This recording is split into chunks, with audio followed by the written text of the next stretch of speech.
నమస్తే అందరికీ. ఈరోజు మనం నేర్చుకోబోతున్న పాఠం చెట్టు సాక్ష్యం. ఒక ఊరిలో నందిగుప్తుడు మరియు ధనగుప్తుడు అని ఇద్దరు స్నేహితులు ఉండేవారు. వారు వ్యాపారం బాగా చేసి డబ్బు సంపాదించారు. ఈలోపు ఆ డబ్బును భద్రపరచాలని ఊరి అవతల మర్రి చెట్టు కింద గొయ్యి తవ్వి ఆ డబ్బును భద్రపరిచారు.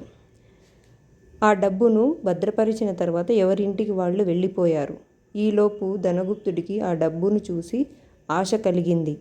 తానే ఆ డబ్బు మొత్తం సొంతం చేసుకోవాలని ఆ మర్రి చెట్టు దగ్గరికి వెళ్ళి మొత్తం తీసుకున్నాడు. మరుసటి రోజు ఇరువురు స్నేహితులు వెళ్ళి చూడగానే అక్కడ డబ్బు లేదు. ఒకరినొకరు నిందించుకున్నారు. ఇలా కాదు అని రాజు దగ్గరికి న్యాయం కోసం బయలుదేరారు. రాజు రేపొద్దున్నే చెట్టు దగ్గరికి వెళదాము అని వారి భటులకు స్నేహితులైన నందిగుప్తుడు మరియు ధనగుప్తుడికి చెప్పారు.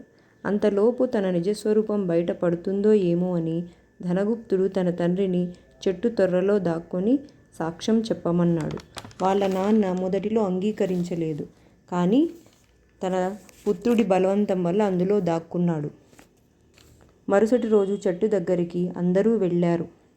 అక్కడ పరిశీలన చేసి చూస్తే ఎలాంటి ఆనవాళ్లు దొరకలేదు. అందరూ సతమతమయ్యారు. ఈలోపు ధనగుప్తుడు కావాలంటే చెట్టునే సాక్ష్యంగా అడగండి రాజా, ఈ చెట్టే మా ధనానికి సాక్ష్యం అని అన్నాడు.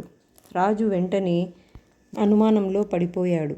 చెట్టు సాక్ష్యం చెప్పడం ఏంటా అనుకున్నాడు. కానీ చెట్టులో నుంచి ఒక చిన్న గొంతు వినిపించసాగింది.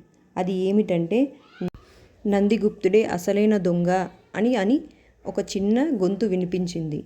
దానితో రాజుకు అనుమానం వచ్చి తన భటులను పిలిచి చెట్టుకు నిప్పు పెట్టమన్నాడు.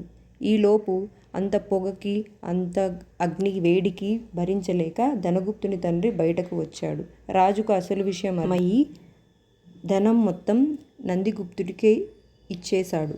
దానితో ఊరి ప్రజలు కూడా సంతోషించారు.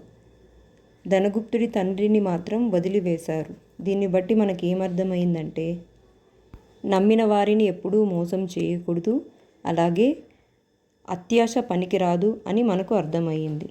ధన్యవాదాలు.